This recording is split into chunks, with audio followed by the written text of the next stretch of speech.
வணக்கம் ஃப்ரெண்ட்ஸ், இன்றைக்கி நம்ம ஒரு முக்கியமான டாபிக் பற்றி பேச போகிறோம். அதாவது செக்ஸ் எஜுகேஷன் பற்றி. நம்ம நாட்டில் செக்ஸ் எஜுகேஷன் பற்றின ஒரு டாபிக் எடுத்தாலே ஐயோ ஒரு தப்பான விஷயம், இதை பற்றி நம்ம பேசக்கூடாது. இன்கேஸ் பசங்களுக்கோ பொண்ணுங்களுக்கோ இதை பற்றி நம்ம பேசுகிறோன்னா அவங்க தப்பான வழியில் போகிறதுக்கான வாய்ப்புகள் ரொம்ப அதிகம். ஸோ அதனால் இதை பற்றி பேசாமல் இருக்கிறதே பெட்டர் அப்படின்னு நினச்சிக்கிட்டு நிறைய பேர் அதை பற்றி பேசாமல் இருக்காங்க.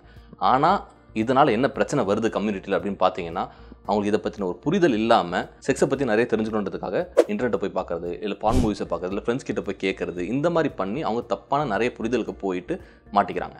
அது செக்ஸ் எஜுகேஷனை செக்ஸை பற்றி சொல்லிக் கொடுக்கணும் அப்படின்றத நீங்கள் சொல்லலை. எப்படி ப்ரொடெக்டிவாக இருக்கணும் அப்படின்றத பற்றி சொல்லிக் கொடுக்கணும். அதுக்கு தான் செக்ஸ் எஜுகேஷன்றது ரொம்ப முக்கியமான விஷயம். முதல்ல நான் சில எக்ஸாம்பிள் சொல்கிறேன், அப்போ உங்களுக்கு புரியும் எதனால் நான் இதை பற்றி பேசணும்னு சொல்கிறேன்ட்டு. நிறைய அடலசன்ஸ், அதாவது டீனேஜில் இருக்கிற சில பசங்களாம் வந்து ரீசெண்டாக பார்த்தேன். ஸோ அவங்கெல்லாம் வந்து என்ன சொல்கிறாங்கன்னா வந்துட்டு, சார் எனக்கு கரெக்டான சைஸ் பீனிஸ் இல்லை அப்படின்ட்டு. அது ஏன் அப்படின்னு பார்த்தீங்கன்னா, அவங்க இன்டர்நெட்டில் போயிட்டு இந்த சைஸில் பீனிஸ் இருக்கணும், இதுக்கான மருந்து இவ்வளோ எடுங்க அப்படின்னு நம்ம சொல்லியிருக்கு. இந்த மாதிரி டவுட்ஸ் வருது. இன்னும் சில பேருக்கு பார்த்தீங்கன்னா வந்துட்டு, எனக்கு எரெக்ஷன் ஒழுங்காக வர மாட்டேங்குது, அதெல்லாம் நான் இதுக்கு மாத்திரை எடுத்துக்கலாமா? எது டீனேஜ் வயசில் வந்துட்டு எரெக்ஷன் நார்மலாக இல்லையான்றது அவங்களால எப்படி டயக்னோஸ் பண்ண முடியும்? பட் இன்டர்நெட்டில் போயிட்டு அது ஒரு தவறான புரிதலை புரிஞ்சுக்கிட்டு அவங்க வந்து நம்மக்கிட்ட வந்து கேள்விகள் கேட்குறாங்க. And at the same time இன்னும் சில பேர் பார்த்தீங்கன்னா வந்து அந்த விந்து வெளில வரும். ஃபார் எக்ஸாம்பிள் வந்து பியூபர்ட்டி அட்டென்ட் பண்ண பிறகு மேல்ஸ்க்குலாம் வந்து விந்து வெளில வரது ஒரு காமனான ஒரு விஷயம். ஸோ அந்த விந்து வெளில அடிக்கடி வரதுனால, நம்ம மாஸ்டர்பேட் பண்ணி வரதுனால நம்ம உடம்புக்கு ஏதாவது கெடுதல் ஆகிடுமோ அப்படின்றதுல வந்து ஒரு கில்ட்டுக்கு போயிட்டு இந்த மாதிரி மாஸ்டர்பேஷனே ஒரு தப்பான விஷயம் அப்படின்ற ஒரு புரிதலில் போய் மாட்டிக்கிறாங்க. இதனாலேயே பார்த்தீங்கன்னா நிறைய பேர் வந்துட்டு அவங்கள ஏமாற்றி தவறான விதத்தில் சம்பாதிக்கிறதுலாம் ரொம்ப அதிகமாக இருக்குது. அதுக்கான மருந்துகள் கொடுக்குறது ஆக்சுவலாக பார்த்தீங்கன்னா இதெல்லாம் வந்துட்டு ஒரு சைக்காலஜிக்கல் வேஸ் தான் இருக்குமே தவிர பெருசாக வந்து அவங்க உடம்புக்குள்ளே எந்த பிரச்சனை இருக்கிறதா வாய்ப்புகள் இல்லை. ஆனால் நிறைய பேர் என்ன பண்ணுவாங்க பார்த்தீங்கன்னா, இது ஒரு பிரச்சனை அப்படின்ற மாதிரி அவங்களுக்கு பிம்பத்தை கிரியேட் பண்ணி இதுக்கான மருந்துகள் கொடுத்து அவங்கள வந்து தவறான வழியில் கொண்டு போய் அவங்களுக்கு வந்துட்டு சம்பாதிக்கிறது. இது இப்போன்னு கிடையாது,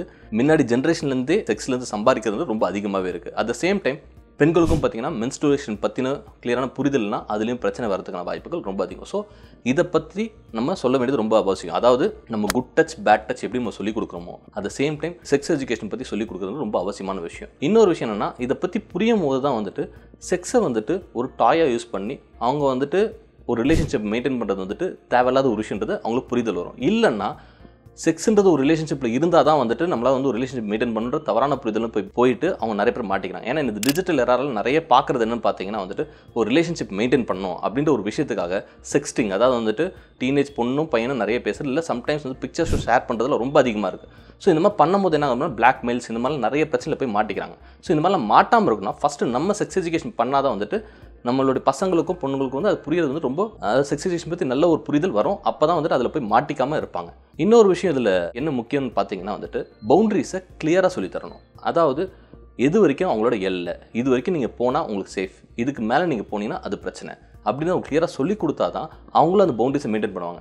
இன்கேஸ் நீங்கள் செக்ஸ் எஜுகேஷன் அதை பற்றி நீங்கள் சொல்லியே கொடுக்கல, அவங்களுக்கு அந்த பவுண்டரிஸே கிளியராக தரலாம், எவ்வளோ தூரத்துக்கு நம்ம போகணுன்றது தெரியாது. ஸோ ரிலேஷன்ஷிப்பில் இருக்கும் போய் தவறான வழியில் மாற்றுறதுக்கு வந்துட்டு ரொம்ப காமனாக இருக்கும். ஸோ மக்களே ரொம்ப கிளியராக இருங்க. உங்கள் பசங்களுக்கு செக்ஸ் எஜுகேஷன் பற்றின ஐடியா கிளியராக இருக்குதா இல்லையன்றது நீங்கள் ஃபஸ்ட்டு புரிஞ்சுக்கோங்க. அப்படி நீங்கள் புரிஞ்சுக்கிட்டா தான் அவங்க போய் தவறான வழியில் மாட்ட மாட்டாங்க. இல்லைன்னா பின்னாடி ஏதோ அன்சேஃப் செக்ஸ் ப்ராக்டிஸில் போய் மாட்டிக்கிறாங்க. ஒரு எஸ்டிடிஸ், அதாவது HIV, HBSAG இந்த மாதிரி நிறைய ஹெப்படைட்டிஸ் பி இந்த மாதிரி நிறைய விஷயங்கள் இருக்குது. ஸோ இதெல்லாம் வரதுக்கான வாய்ப்புகளும் இருக்குது. ஸோ அவங்களுக்கு செக்ஸ் எஜுகேஷன் பற்றி தெரியறதுன்றது ரொம்ப அவசியமான விஷயம். அதுவும் இந்த காலத்தில் அது தெரியறது ரொம்ப அவசியமான விஷயம். அதுவும் இந்த டிஜிட்டல் எராவில் பார்த்தீங்கன்னா நிறைய தவறான இன்ஃபர்மேஷன் வந்துட்டு குழந்தைங்களுக்கு வருது. அந்த தவறான இன்ஃபர்மேஷன்லாம் வந்து அவங்களுடைய டவுட்ஸை நிறைய ஆக்காமல் இருக்கிறதுக்கு செக்ஸ் எஜுகேஷன் ரொம்ப அவசியமான விஷயம். இது பேரண்ட்ஸும் தெரிஞ்சுக்கணும், டீச்சர்ஸும் தெரிஞ்சுக்கணும், டாக்டர்ஸும் அட்வைஸ் பண்ண வேண்டியது ரொம்ப அவசியமான விஷயம்.